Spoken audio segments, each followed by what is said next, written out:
Ndewonu ụmụnne daalụnụ. Taa bụ matchmaker ndị be anyị. O nwere nwanne anyị nwoke ọ nọ Turkey.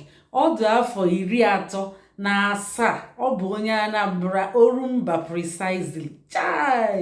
Ifu dị mkpa ifu ogologo imi. Odogwu zuru oke ka ọ bụ. Ihe mere bụ na ụmụ nwaanyị bidonu debe edemede ka amala onye ga-ewin lọkụ a. Onye win loto.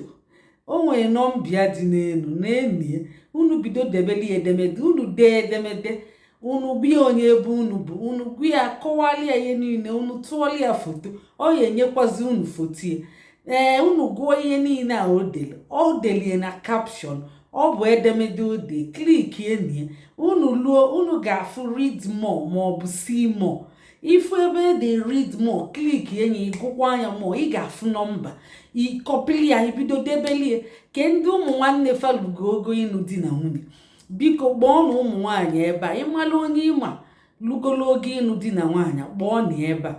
Onye misili nwanne anyị nwoke o misi chego ihe niile, biko bịa n'ọsọ. Ọ sị na ọ na-achọ onye dị afọ 22 wee luo na 30. Ya bụ ọ bụrụ na ị dị afọ ahụ, ọ bụ gị ka ọ na-akpọ. Marriage is calling you. Ọ gbakwa na yakata ihe ị na-achọ na Sokoto, ọ bịago na Sokoto. A na-egote dị n'ahịa ma dị adị sọsọ be ndị eze. Ebe Chukwu mere ebere tinye dị na rifle, onye win tenyalibelu. A na-egote dị n'ahịa ma dị adị sọsọ be ndị eze. Ebe Chukwu mere ebere tinye dị na rifle, onye win tenyalibelu. Ọkwụrufu nwanne anyị nwoke a nke a na-eme matchmaker, anyị na-emeli ya matchmaker. Ịnụ onye yere regret ya. Ọ chọkwa onye ga-amụli ya nwa. Ya bụ ma Chukwu solukwuo n'ike nke Chukwu. Ya bụ ị na-abịa ịdị redi na ịka ga-amụ nwa. Kwuo eziokwu, jee na jụọ ese, gbaa na alụ, ya dabala unu. Chineke gọzie unu, gọzie marriage unu, maka Chukwu kwuru si jee nụọ di na nwunye, baa ụba, mụọ ọmụmụ. Chineke anyị ekene gị. Feelu na Chukwu aka n'isi onye a ga-ewin loto nke a. Chineke o nwebugokwe nwa, o nwebugo nwa, nwebuo nwaanyị, mana n'agbanyeghị nsogbu adịrọ. Onye ọbụla nụbugo nwaanyị amụbuo nwa, okwu eziokwu ọ dị mma, mana fa agbasago. So ịdị qualify ije, ị nwere every right, maka ọ bụrụ gị chụpụ nwunye, ịghọtago.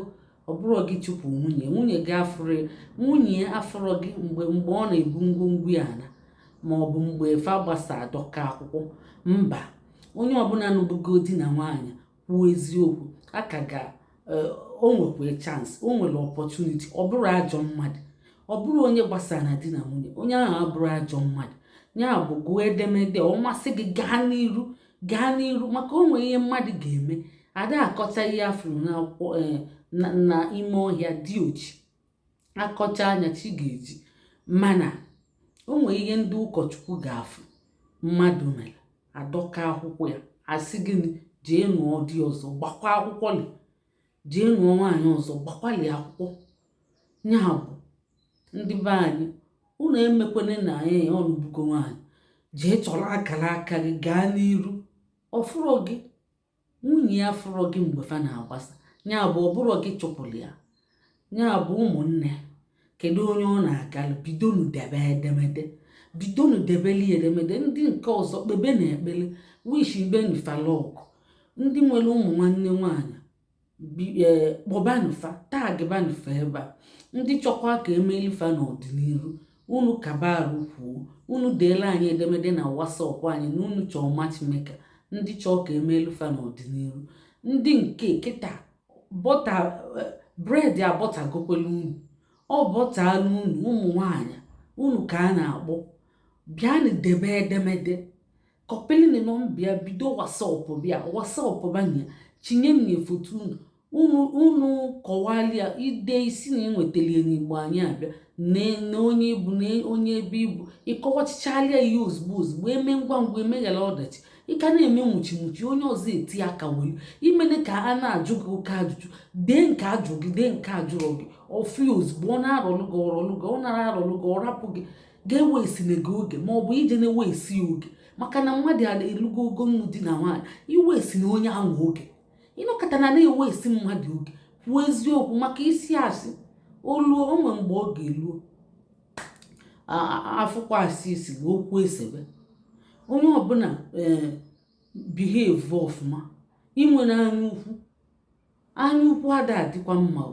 Inwe anya ukwu na-ebute ori, ya na-ebute ama, ya na-ebute akwụna. Ifugi onye nwere anya ukwu ga-eje nwa ori, onye nwere anya ukwu ga-agbanwu n'ilo, onye nwere anya ukwu ọ ga-ezu ori, o nwere akpịrị ogologo. Ya bụ unu wepụta enyi onwe unu ju n'afọ, unu na-ama na-eji onwe unu soro wee pịkọ ọnụ, unu soro na-akpa alụ, unu soro na-echekunete. Ọkwa ifuru anya ukwu a nwere ihe na-eso nshọt ọnya na-eso okwu. Ya ka m ji asị ụmụ nwaanyị wepụ anya ukwu ịyọ n'oke ihe. Onye gị ihe n'obi ọchị ya iwelu, mmadụ nye gị ihe n'obi ọchị ya iwelu, mana ịyọ n'oke ihe biko na ụmụ nwaanyị ụnụ ana m ayọ ụnụ ọbụla ayọ, mana ama m secret. Ya ka m jikwa ezunye ụnụ ori ụka andị ime enyi imeli gaba ọbụkwa anụbata gị ichenjikwa ọ bụkwa nsogbu. Ịmakwa ka isi eme mee nye kịta ihe mmadụ belu generally na anya ukwu adọrọ mma. Anya ukwu onye na-eme anya ukwu ga-ezu mmuri, onye na-eme anya ukwu ga-agbanwu n'ilo, maka anya ukwu ga-etinye gị ịgba n'ilo. Ịghọtago? Ndị be anyị ngwanya gazie bidonu debe edemede kpebe na ekpele wishibe na ele ọkụ. Ndị be anyị biko wishibe na ele ọkụ, kpelu na ekpele ka ọ chọta ezigbo mmadụ ya na ya ga-ebi. Kpọba na ụmụ nwanne unu nwaanyị sifa na ụmụ ihe na-afịa ebe ọ na-ata kịlịkịlị ka ọ tapuo Disemba ọma ngafe. Ụmụnne ya gazie ngwa ka emesịa ka ọ dị na mgbe ọzọ.